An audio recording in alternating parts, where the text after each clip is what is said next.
Hi, it's Robert Mendelson, Fractional CMO here in beautiful Montreal, welcoming you to another episode of the Fractional Pros Canada podcast. We're part of Fractional Pros Canada, the home for Canada's fractional community, and you can find us on Facebook. We bring you conversations about everything fractional that matters for fractional executives and businesses from coast to coast. Think of this as your go-to spot for real talk, practical wisdom, and strategies you can actually use, all without the corporate fluff and with plenty of Canadian content. Whether you're a fractional pro or a business in our great country of Canada and beyond, this conversation is for you.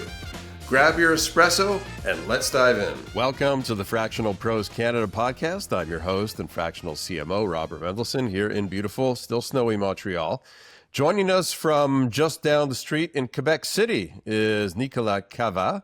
Nicolas is a seasoned technology leader who truly understands the startup grind because he's lived it, the 3 a.m. coding sessions, the pivots, and the burnout.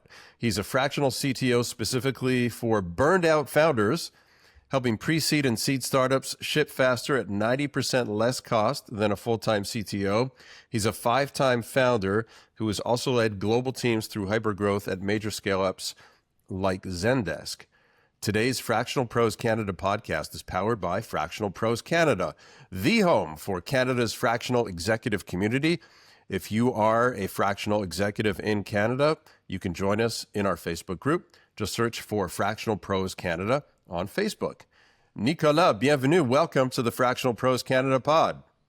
Thank you, Robert. Thank you for having me today. I'm really happy to have this discussion with you, and thank you for the invitation.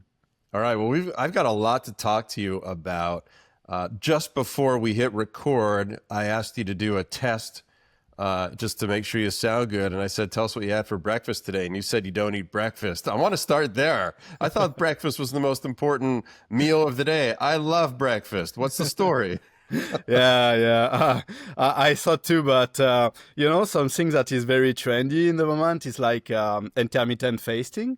So it's like not eating for 16 hours, I think, only twice a day.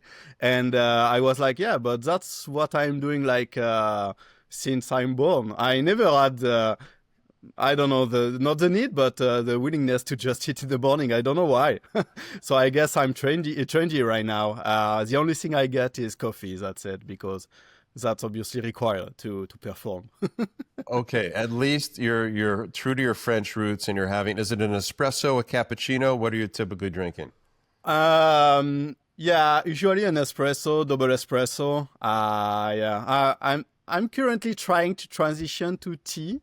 Because I think it's healthier. So I'm trying black tea, but coffee is really hard to stop, right? All right. Well, I love the coffee. You know, I'm always sipping on a little espresso myself during these sessions.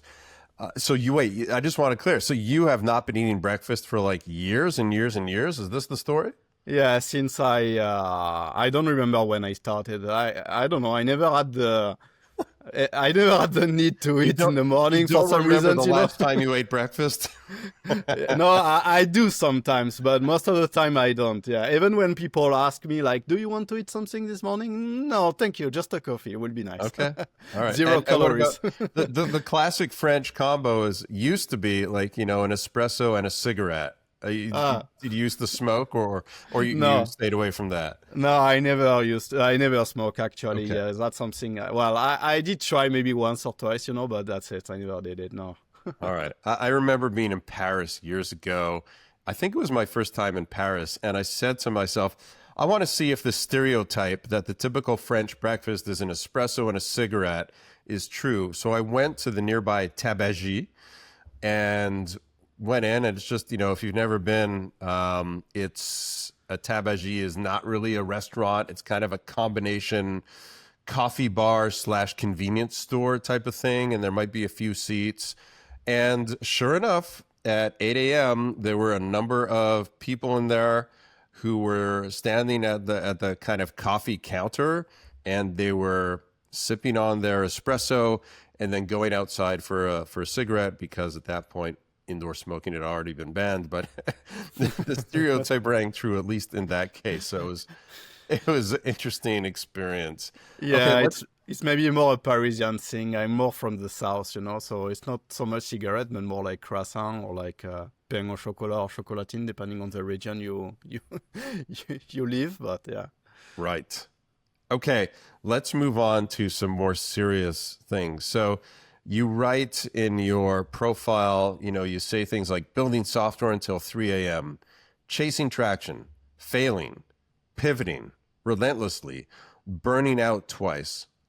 So these all sound like words taken right out of probably every startup's journal. Every startup founder has probably gone through one, some, or all of those stages. So a lot of questions just around that. So first of all, you have experienced the burnout not once, but twice.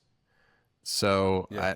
I lived through a burnout a few years ago, so I know firsthand. So let's spend some time on this topic. I don't think we talk about it enough. So my first question is, you burnt out once.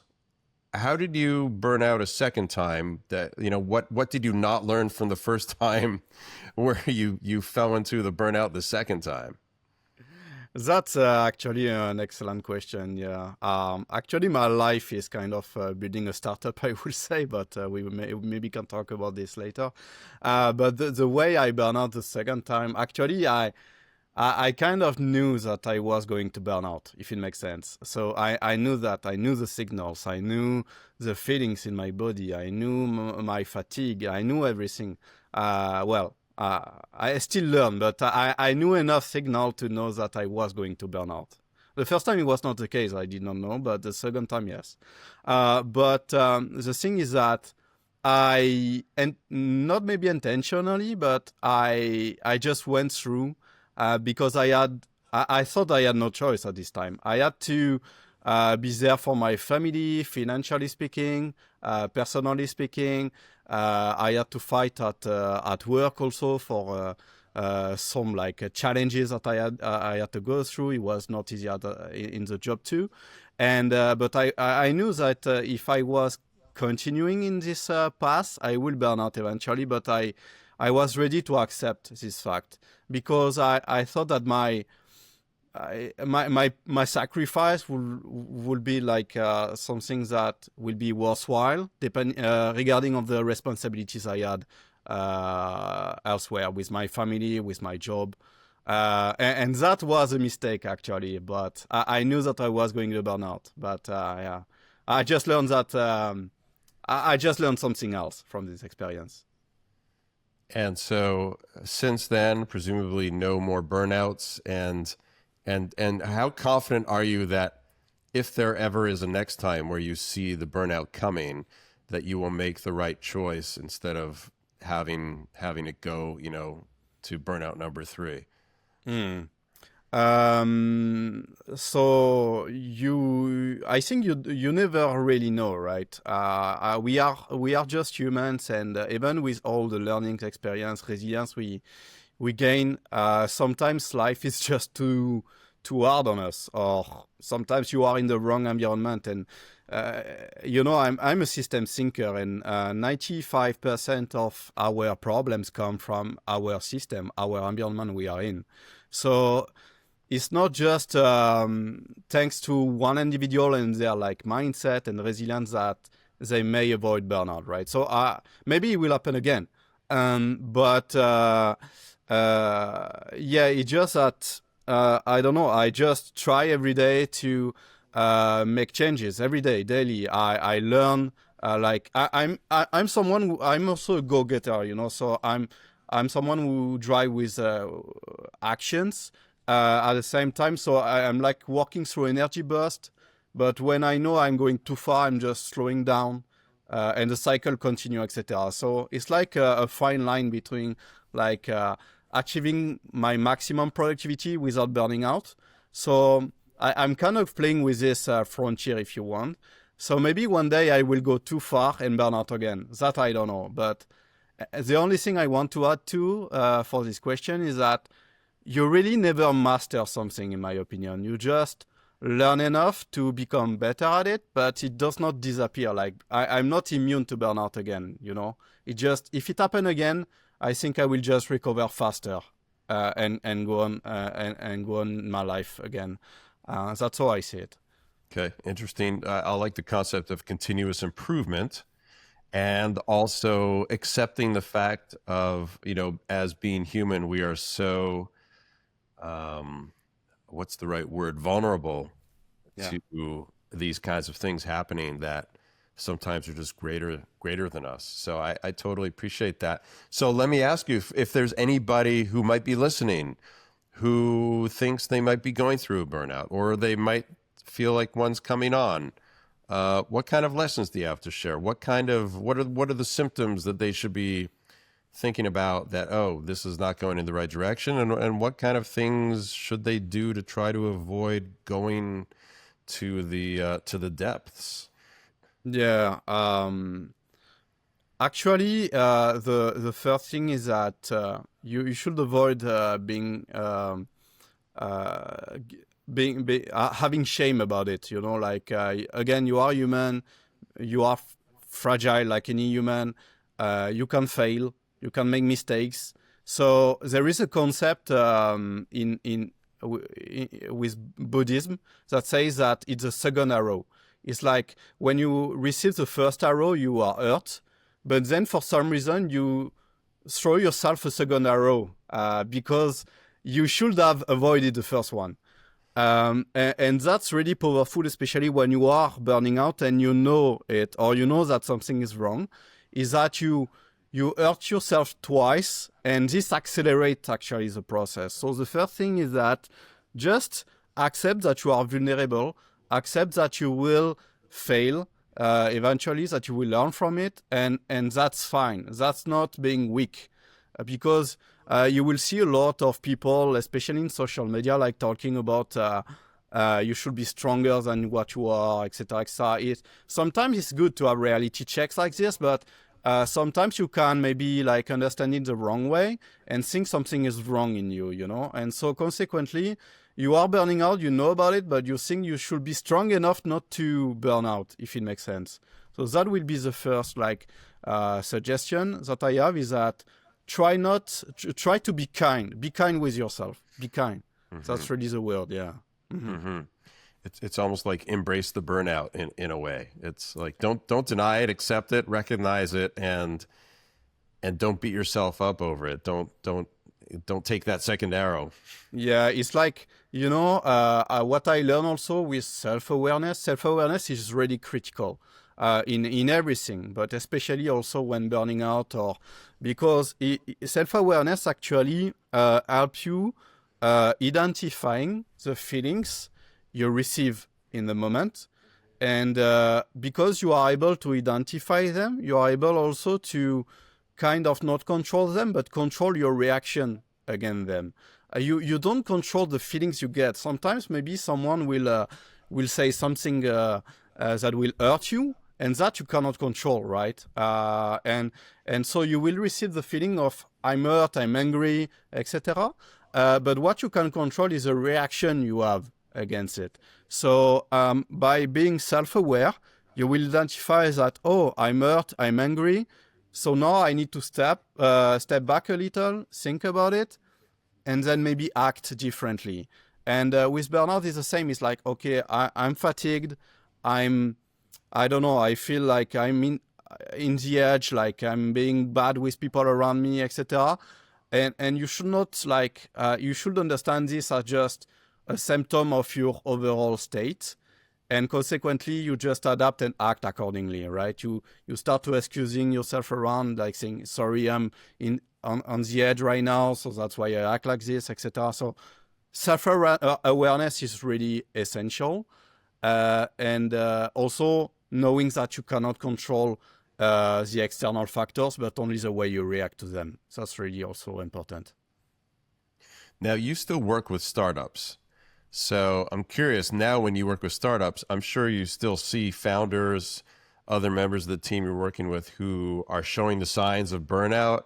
Do you also, you come in to work as a fractional CTO, but do you also end up becoming a kind of a coach? That's an excellent question, because that's actually something I had this kind of struggle a few years ago. I'm very passionate about personal development, mental health, all of this. One of my human needs is actually growth, so becoming like a better version of myself every day. But my second human needs is contribution, so having an impact on others, etc. And so the combination of both actually fits very well with coaching, I believe. And it's been a decade that also I'm managing like teams in startups. And as a leader today, you have to be a coach. You have to listen. You have to serve.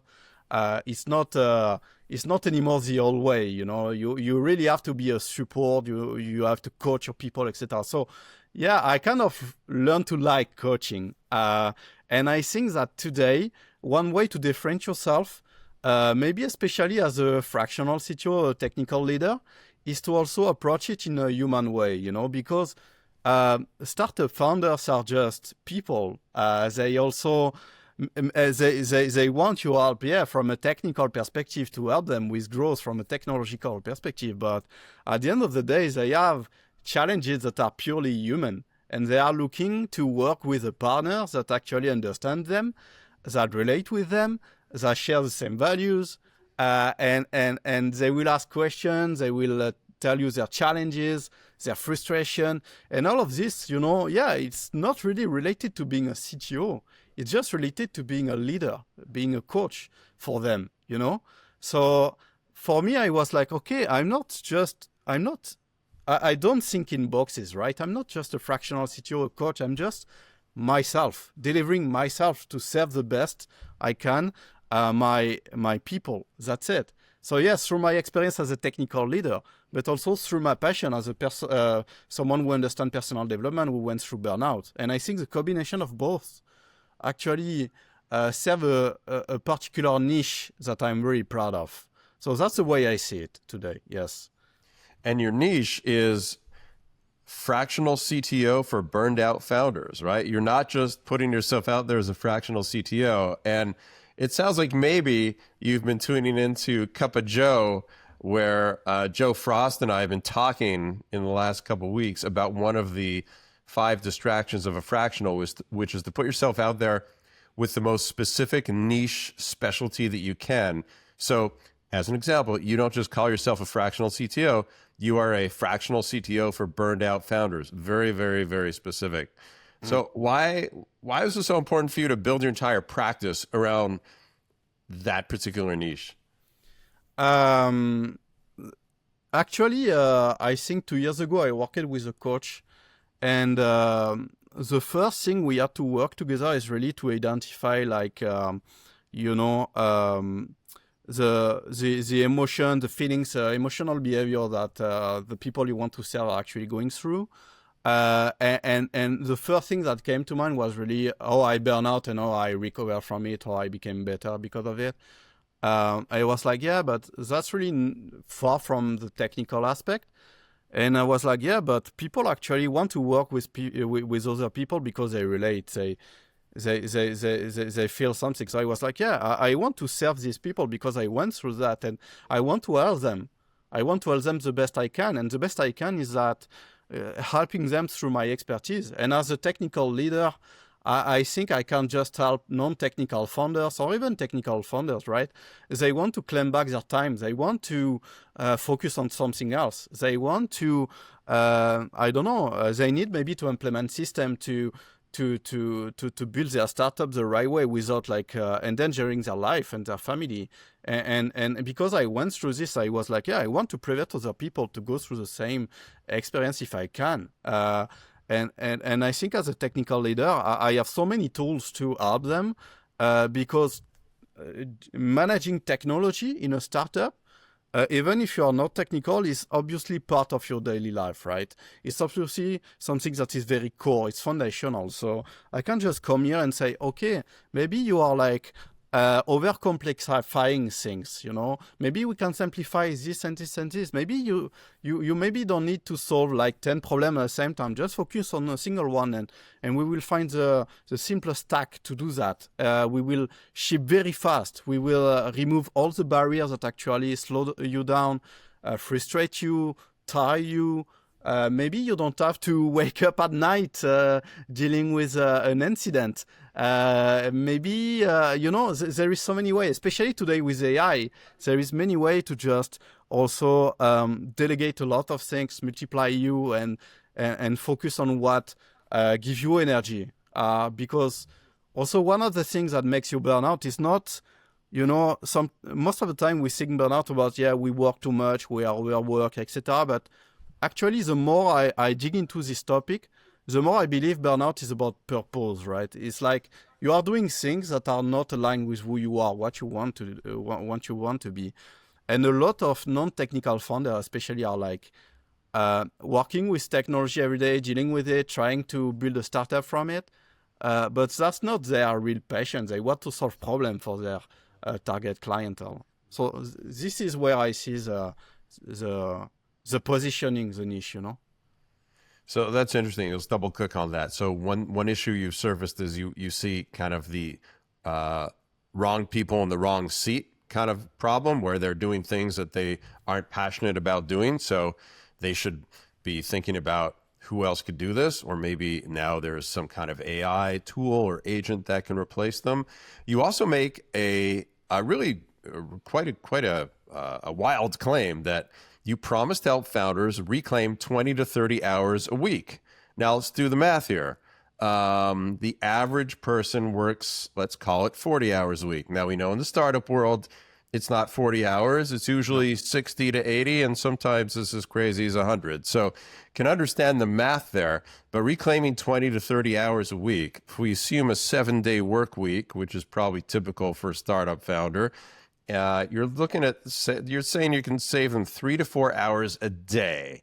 So I'm really curious about that. What are some of the tools or ways that you put that into practice, and how do you achieve that? Give us some examples of clients you've worked with where you've concretely, been able to identify things they were doing that you were able to save them that much time per week.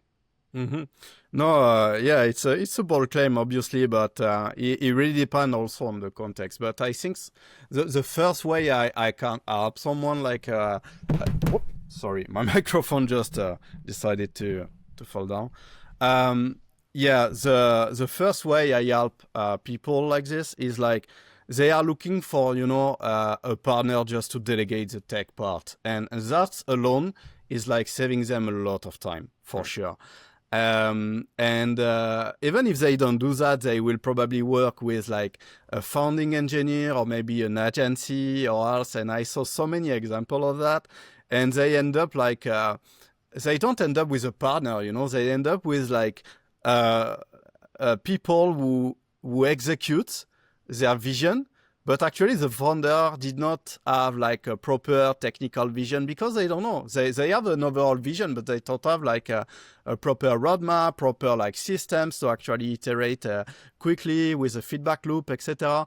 And so they end up managing a lot.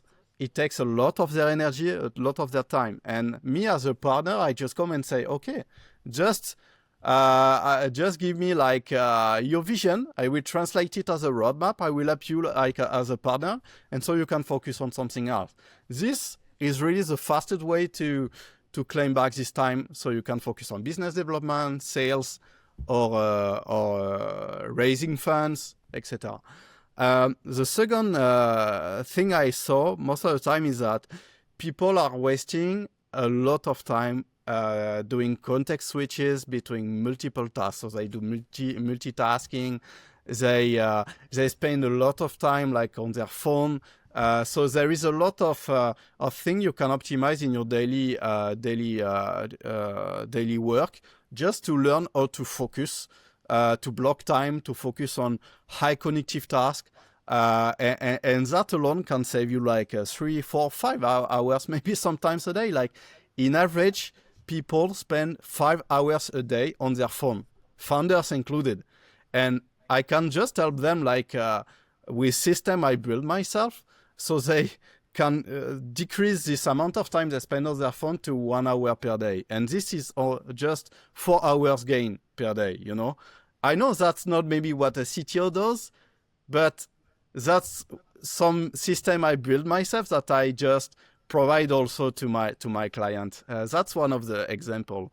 But also I mentioned earlier that one of the thing I saw many times, and also I did that, is that you are passionate about what you want to solve. So you want to solve everything at the same time. And so you end up with founders that don't know their ICP, their ideal customer profile. They don't know really their unique value proposition. And so consequently, they don't clearly identify one core problem to solve. So they end up building an MVP that will take like 10, 11, 12 months before being in the user hands. And that alone is a lot of time, a lot of stress. And actually, I help them like identify what's one core problem you want to solve, build a pipeline that will help you ship as fast as possible iteration to hit this pain point enough often so you get feedback and you can iterate and then adapt and pivot and eventually find product market fit. So that's also one of the example I will say I can help people just claim back like time. Yeah. What I'm hearing is, one of the big time-saving things that you do is you're doing what a fractional CTO should be doing, or any fractional should be doing, is getting the company to get the foundational strategic elements in place. And so many businesses don't do that. And it's not just startups, it's companies who are way past startup too. I speak to clients and prospects all the time, and I ask them, tell me about your marketing strategy, and there's silence. Yeah. So yeah, that definitely I can see saving a lot of time right there, because once you're focused and everybody swimming in the same direction, knows what the strategy is, it saves a lot of time. The other interesting thing that I wanted to double click on is you said you've developed some systems for yourself to reduce your own, screen time, screen addiction. Tell us about that. What is your secret sauce? Yeah, actually, I'm writing. When I try to optimize my life and productivity as much as possible, right? So my goal is really to achieve maximum productivity while playing, as I said, with the frontier of my health, So I have like a cap in my health, like I want to be healthy, I want to sleep well, I want to take care of my family, I want to see friends, etc. So that's my non-negotiable. And so my goal is trying to find the best systems and frameworks to achieve maximum productivity while having this constraint. And so because also there is this concept of constraint that if you don't have constraint, you don't need to be creative. You don't need to innovate. You can stay in comfort zone and that's it. So I always try to find systems that force me to have constraint, because that's forced me to be creative. That's for me to hit a wall and find another way to be more efficient. So right now, I'm writing actually a playbook about mastering sleep. And it's not published yet, but it will soon. And I list a lot of systems I created for that. And so for the phone, my goal was really to decrease from 5 to 1 hour or below per day of daily usage. 5 hours per day is actually 13 years of your life. And that's average. Like the average human is spending this amount of time on their phone. Yeah. So the first thing I will say is that put your screen in grayscale, because this will make your phone boring. So you go to accessibility features. There is an option to put your screen in grayscale. First thing. Second thing, turn off most notification. So I have my focus mode enabled all the time and sleep mode during the night. And the only notifications that can go through this mode is WhatsApp and the phone calls, just in case I have an emergency, like kids or a client or else. But everything else, I get no notification. And what I do is that I allocate 1 or 2 time slot a day to check all my notification and focus only on that to reply to people on social media, on email, etc. That's it. And what I do is that usually put this time slot before or after what I call a natural context switch. So natural context switch is I'm waking up, I'm eating, I'm going outside to get my kids at school. So that's natural. You have to do them, right?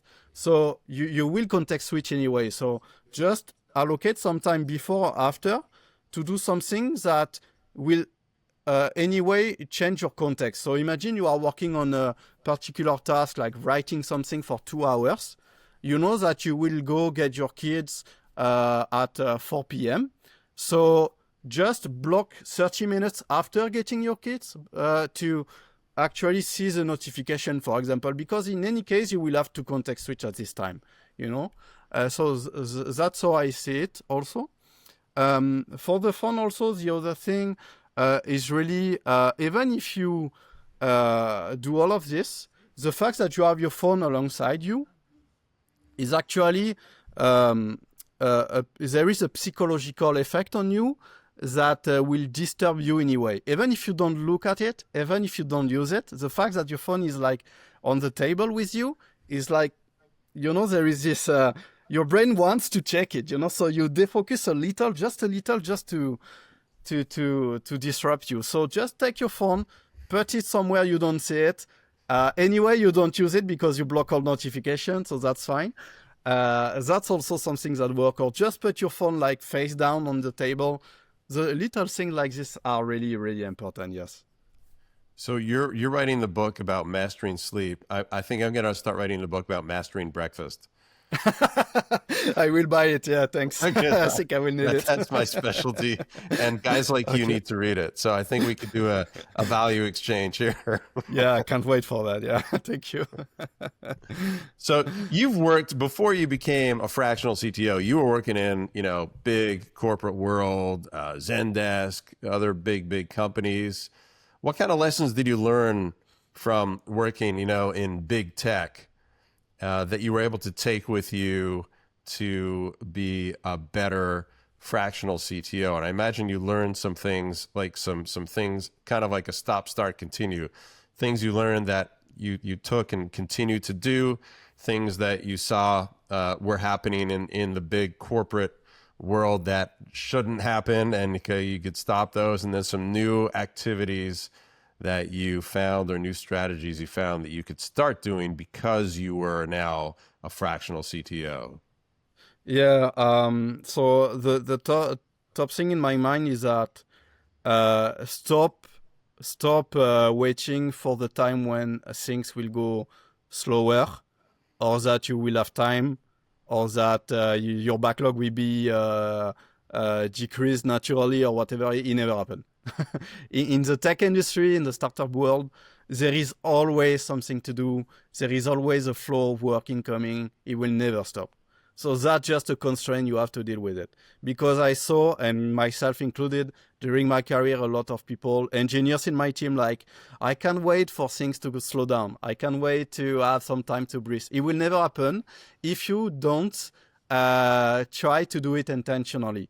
So imagine yourself, you are like in a river, and you are trying to swim like in this river, and it will never stop. That's actually the startup environment. So how do you do to not burn out of fatigue actually in this river while being in it? So that's how you want to see it.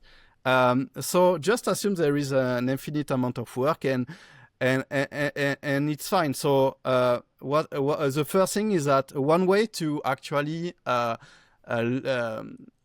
survive in this environment is to try to simplify as much as possible. Simplify. That's the first recommendation I would give, is that people tend to over-complexify every time. So they over-complexify their product, they over-complexify their offering, they over-complexify their target audience, they over-complexify the tools they use. So really try to identify as much as possible bottlenecks, right, that slow you down. And most of the time, if you remove something, you will never look back again.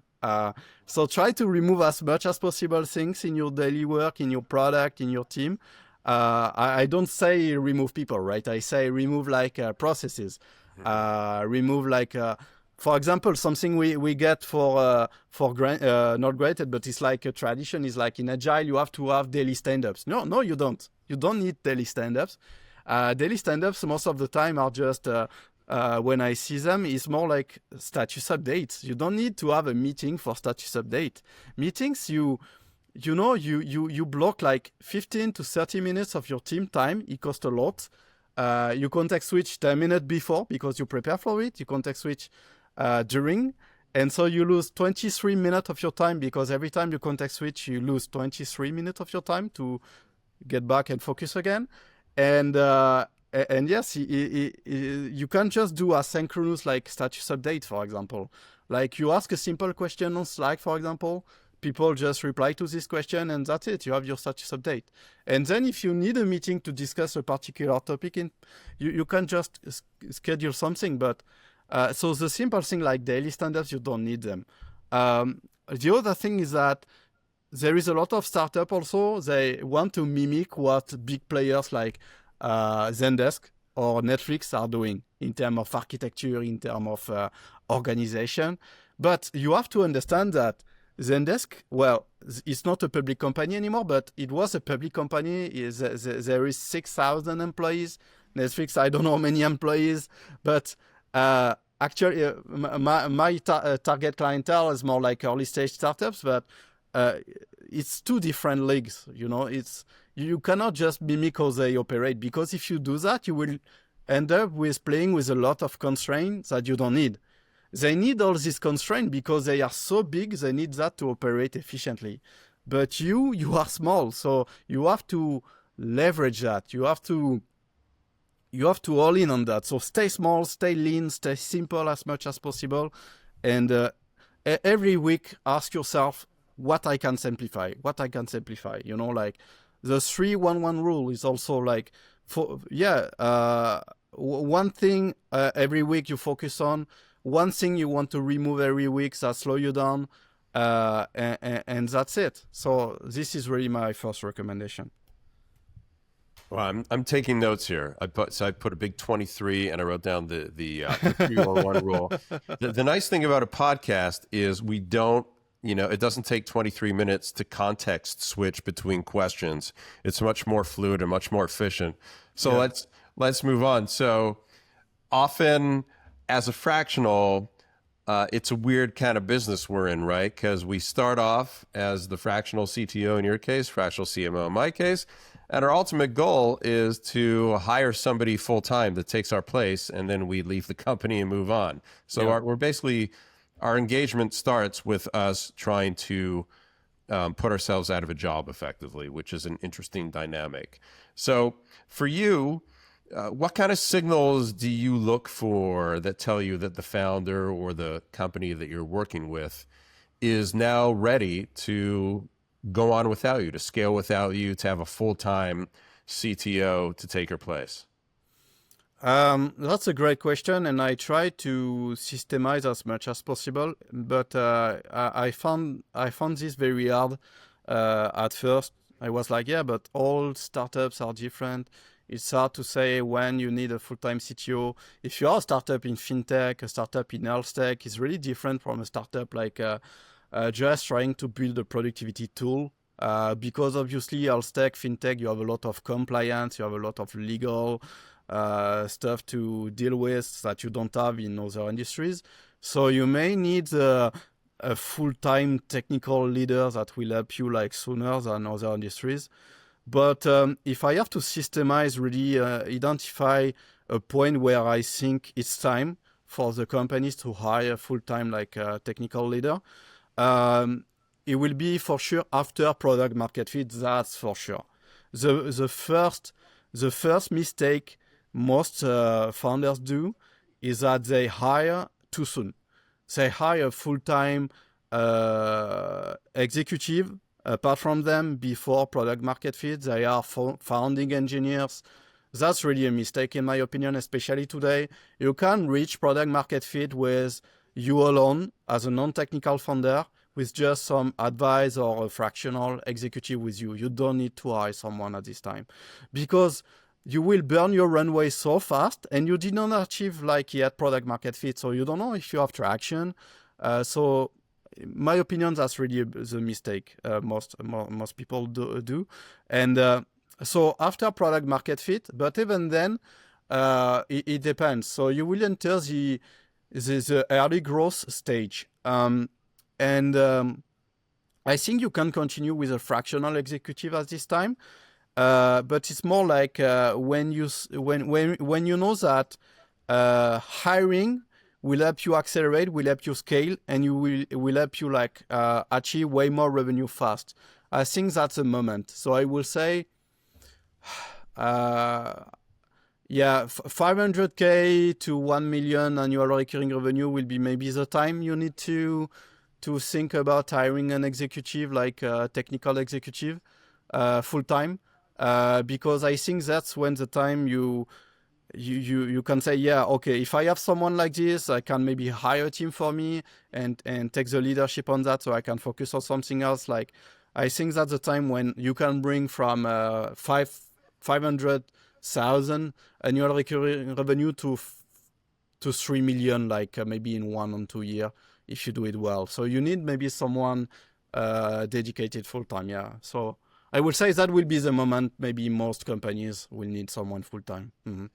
All right, let's talk about everybody's favorite topic, AI. So for context, we're recording this. It's middle of November 2025. So if you're listening to this in the future, what the next part of this may be completely irrelevant, right? But for where we're at now, Nicolas, how are you using AI? What kind of tools are you using that are giving the most benefit to startups, to businesses, and in your own personal life? You clearly are somebody continuously looking for ways to optimize and become more efficient. So what's working? So the first thing I had with AI is that I had a lot of AI anxiety. That's the thing I want to mention, because I think many people are burning out today because of that. So people are fear for their future, etc. And I totally understand that. But eventually my mindset changed, and I was like, anyways, the economic factors around AI are too strong. So there is no way we can fight against it. I don't think so. Like internet, when internet happened, it was like, you cannot fight that. It's too strong today. There are too many billions thrown at it. So just the first thing I think, even before starting to talk about tools, is like, just accept this fact and try to adapt as much as possible to AI. So that's the first thing I would say. In terms of tools I'm using, so I will start by a simple one. So at the beginning, I was using ChatGPT a lot because I like the memory aspect, the context you can give to ChatGPT. So it was like you can personalize it a lot. But then I started to use Perplexity a lot, and I really love Perplexity. I think it's way faster in terms of experience in general. The fact that it gives you a lot of sources directly when you ask questions. It was built as a search engine, like at first, but actually I designed it in a way that today I use it as a generative AI on my end. So Perplexity is really one of my favorite tools today. I'm using Agent a lot with Perplexity, so I give him give it task, and it just run tasks like this. Like, for example, something that took me like 15 to 20 minutes a day was to look through all my social media to understand if there was any comments I didn't reply to. I want to reply to all comments. So I was like, hey, take some, etc. So I built an agent on Perplexity to just go through all my social media, check all my notifications, check if I reply to comments, and give me a list of all the comments I didn't reply to. That's one way I use it. But as a technical leader, what I'm using also is Cursor. Cursor is really powerful. You can use what they call background agents. So it's like you give them like a full specs of what you want to achieve, and this agent will just work in the background, modify the code base in your behalf, and just like a few hours after that, they will give you a notification. Okay, it's ready to review the changes, so you can review them, and then you can tweak, etc. And you can publish changes if you want or not.